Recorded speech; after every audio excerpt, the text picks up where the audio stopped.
Hi there, and welcome to Mr. T's Maths. In this video I will be showing you how to multiply integers and fractions by another fraction. To multiply fractions together, you multiply numerator with numerator and denominator with denominator. So in this case we end up with 2 times 1 over 3 times 2, which is 2 over 6. Now remember that when working with fractions, you have to always leave your fractions in the simplest, your answers in the simplest form. In this case, to simplify 2 over 6, you have to divide both numerator and denominator by 2, because 2 is the common factor here. So the answer is 1 over 3.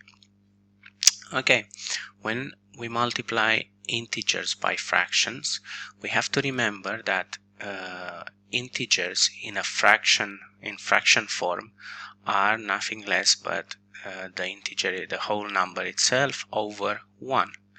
Therefore 5 here is multiplied by 2 and 1 by 11.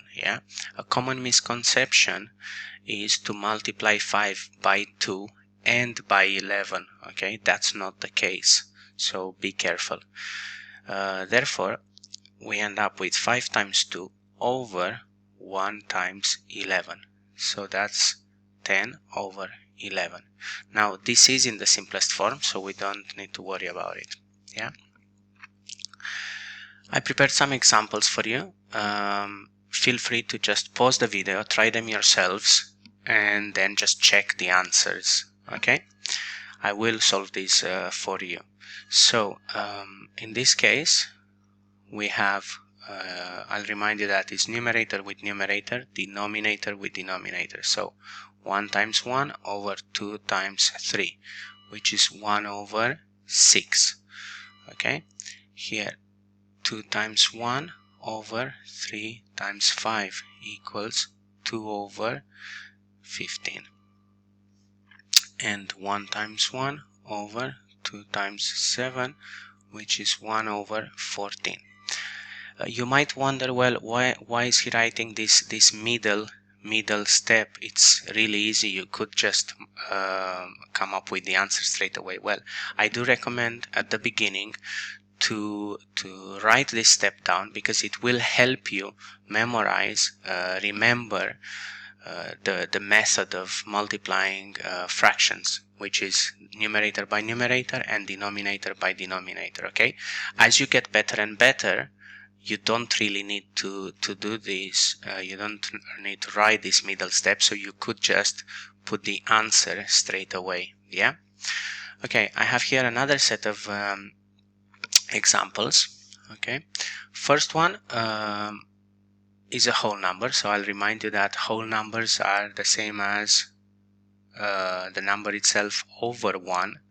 So here 2 is multiplied by 1 and then 1 times 9. So the answer is 2 times 1 over 1 times 9, which is 2 over 9. Okay, next one, 4 over 1 there. Okay, so 2 times 4 and 15 times 1. 2 times 4 over 15 times 1, which is 8 over 15. Okay, in this example we end up with 3 times 2 over 5 times 3, which is 6 over 5 times 3, 15. And you see that because here we have 3 and 3 in the denominator, we end up with a fraction that can be simplified by what? By 3. Okay, so this the answer here is 2 over 5 if you divide both numerator and denominator by 3. Okay, now we have to be careful in this example, because in this example the second fraction is negative. So now first you have to think, what is a positive number times a negative number? Well, your answer will be negative. Negative what? Well, whatever the answer of these of multiplying these two fractions is. Okay, and that is 1 times 1 and 2 times 2, 4. So the answer is negative 1 over 4. Okay. Similarly, in the last example, we have a negative fraction times a positive fraction. So negative times positive is negative. Okay. Then 2 times 4 is 8 over 3 times 7 is 21. Okay. And we don't need to simplify this further. I hope you found this useful. I hope you are now much more confident with multiplying integers and fractions by another fraction.